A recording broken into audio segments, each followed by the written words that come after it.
Hello student, ইতি ক্লাসরুমে তোমাদের সবাইকে স্বাগত। আজকে তোমাদেরকে দেখাবো ষষ্ঠ শ্রেণীর ভূগোল বিষয়ে মডেল কোশ্চেন নম্বর 3 ও 4 নম্বর সেটে। তো প্রথমেই আছে 2-এর 1 দাগে নিরক্ষরেখার দক্ষিণে 37 ডিগ্রি, দক্ষিণ অক্ষরেখার অপর নাম মকরক্রান্তি।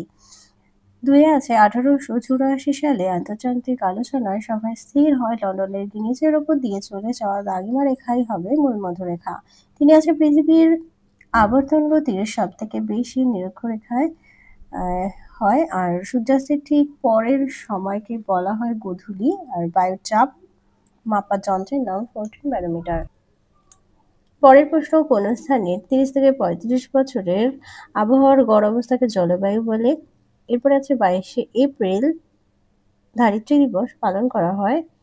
আর 2011 সালে জাপানের ফুকুশিমায় পারমাণবিক শিল্পকেন্দ্র বিস্ফোরণ ঘটে।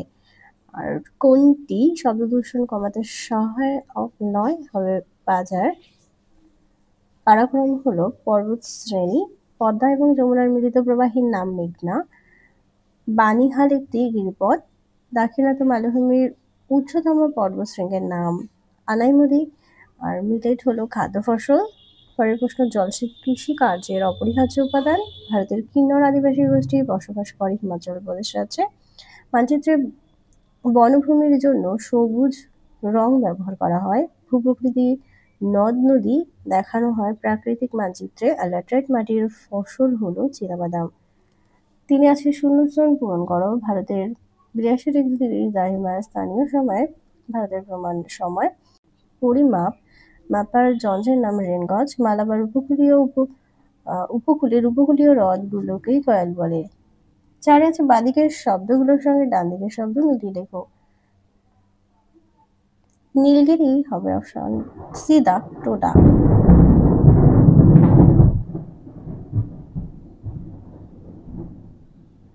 2 আছে কাজিরাঙা হবে জাতীয় উদ্যান।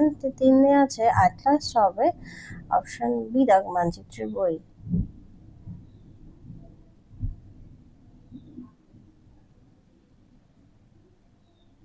চলে যায় 5-এ শুদ্ধ অশুদ্ধ।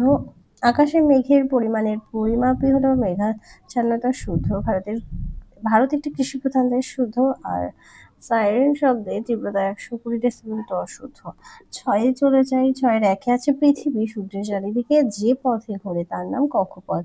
আর একটি অপচয়িত শক্তি যেমন সৌরশক্তি। আর কোন হিমবাহ থেকে গঙ্গার উৎপত্তি? গঙ্গোত্রী হিমবাহ। 7-এর 1 অক্ষরেখা বলতে কি বোঝো?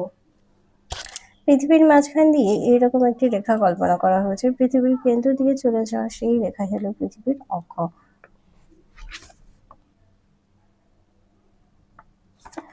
পরের প্রশ্ন দেখো, শব্দদূষণের ফলে সৃষ্টি 4টি রোগের নাম।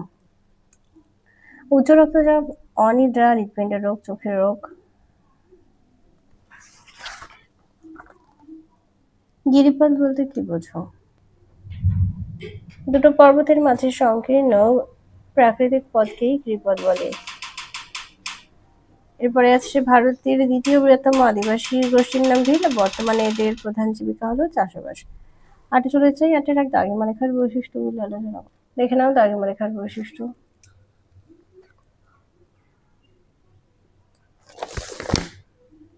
এরপরে আছে পৃথিবীর আবর্তন গতি কাকে বলে? এরই সাথে ছিল পৃথিবীর একবার পূর্ণ আবর্তন করতে সময় লাগে প্রায় 24 ঘন্টা।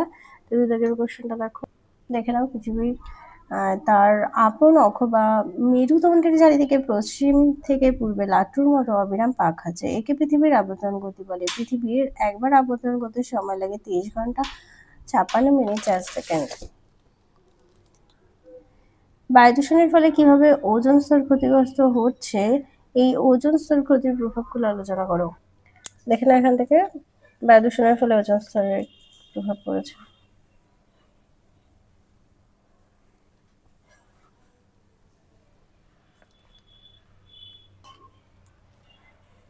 গ্লোবাল মানচিত্রের তুলনামূলক আলোচনা। দেখে নাও গ্লোবাল মানচিত্রের তুলনামূলক আলোচনা।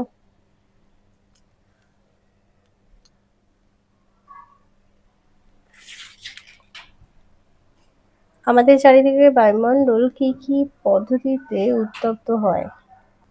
পাঠ্য বই দেখো 46 নম্বর পেজ, এখান থেকে দেখো। কোশ্চেনটা খুব ইম্পর্টেন্ট কোশ্চেন।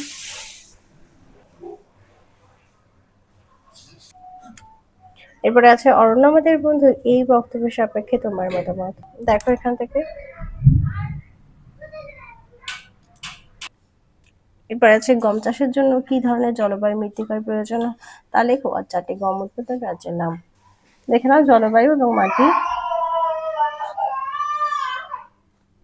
আর উৎপাদিত রাজ্য। দেখে নাও এবার 4 নম্বর মডেল সেটটি। প্রথম প্রশ্ন, দ্রাঘিমারেখার সর্বোচ্চ মান 180 ডিগ্রি। পৃথিবীকে উত্তর ও দক্ষিণ দুটি সমান গোলার্ধে ভাগ করেছে নিরক্ষরেখা। পৃথিবীর আলোকিত ও অন্ধকার অংশের মাঝে সীমারেখাকে বলা হয় ছায়াবৃত্ত। পরের প্রশ্ন, পৃথিবীর পরিধি প্রায় 40,000 কিমি আর বায়ুর আর্দ্রতা মাপক যন্ত্রের নাম হাইগ্রোমিটার। পরের প্রশ্ন, বায়ু দূষণের অন্যতম কারণ শিল্প। তুমি দীঘা বেড়াতে গেলে সেখানকার জলবায়ু হবে সমভাবাপন্ন। জাপানের ফুকুশিমার পারমাণবিক শক্তি উৎপাদন কেন্দ্র বিস্ফোরণ ঘটে হবে 2011 সালে। আর 31শে মার্চ 2007 সালে প্রথম আর্থ আওয়ার পালন করা হয় অস্ট্রেলিয়ার হবে সিডনি শহরে। সাধারণ কথাবার্তার শব্দের তীব্রতা 40 ডেসিবেল আর শব্দের তীব্রতার পরিমাপ করবার যন্ত্রের নাম হলো ডেসিবেল মিটার। পৃথিবীর কৃষিকাজের অধিকাংশ মৌসুমী বৃষ্টিপাত নির্ভরশীল। আর পরের প্রশ্ন দেখো, হিমালয় রাজ্যের সাঁওতাল সম্প্রদায় দেখা যায়।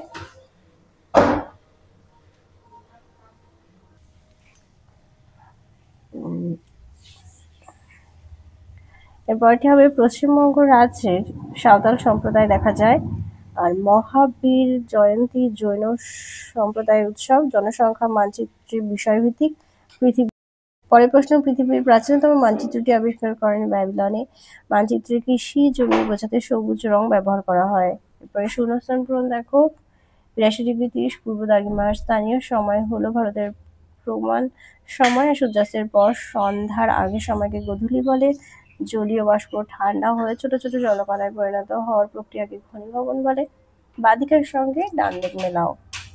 ওজোন স্তরের ক্ষয়, ক্লোরোফ্লোরোকার্বন, মার্বেল পাথরের সৌধ ক্ষয়, অ্যাসিড বৃষ্টি, গ্রিনহাউস গ্যাস, বিশ্ব উষ্ণায়ন। শুদ্ধ অশুদ্ধ, প্রথমটি হবে অশুদ্ধ, দ্বিতীয়টি হবে অশুদ্ধ, তৃতীয়টি হবে শুদ্ধ। 5-1। ভারতের দ্বিতীয়তম পৃথিবীর আদিবাসী গোষ্ঠীর নাম ভিল। কয়াল দেখা যায় ভারতের কোন উপভূমিতে, মালাবার উপকূলে। আর লেহ শহর কোন নদীর তীরে অবস্থিত, সিন্ধু নদী। চলে যায় 6-1। টোডা উপজাতি ভারতের কোন রাজ্যে বসবাস করে, এদের প্রধান জীবিকা কি? এরা হচ্ছে নীলগিরি পাহাড়ে অবস্থান করে আর এদের প্রধান জীবিকা হচ্ছে পশুপালন। এরপরে আছে তোমাদের বাড়ির আশেপাশে শব্দ দূষণের দুটি উৎসের নাম। দেখো বাড়ির আশেপাশে গ্রাম অঞ্চলে যেসব শব্দ দূষণের কারণ হয় এই কারণে। পরের প্রশ্ন দেখো, ভারতকে নদীমাতৃক দেশ বলা হয় কেন? দেখে নাও। এরপরে আছে অন্য সংস্করণের দুটি উপায়। দেখে নাও। 7-1 আছে অ্যালবেডো কি? দেখে নাও অ্যালবেডো। এরপরে আছে বায়ু দূষণ প্রতিকারের 3টি উপায়। এখান থেকে দেখে নাও বায়ু দূষণ নিয়ন্ত্রণের উপায়গুলি।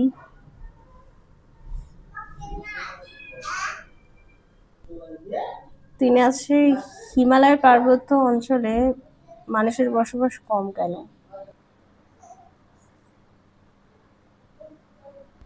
মাটির তেলে ব্যবহার।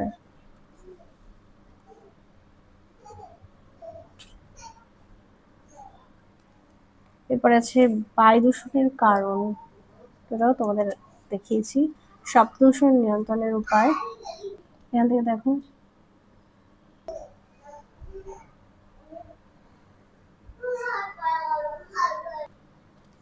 পরে আছে গম চাষের জন্য কি ধরনের জলবায়ু মৃত্তিকার প্রয়োজন আর দুটো গম উৎপাদক রাজ্য।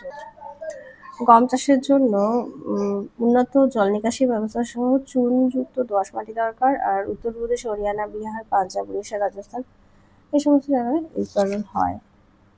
আর জলবায়ু বলেছিল যেমন হচ্ছে 15-20 উষ্ণতা সেলসিয়াস আর বৃষ্টিপাত হবে 50-100। এরপরে সূর্য রশ্মির পতন কোণের ভিত্তিতে পৃথিবীকে কটি তাপমণ্ডল ভাগ করা হয়েছে ও কি কি? প্রতিটি ভাগের বিশ্লেষণ। 3টি তাপমণ্ডল আছে, উষ্ণমণ্ডল, হিমমণ্ডল।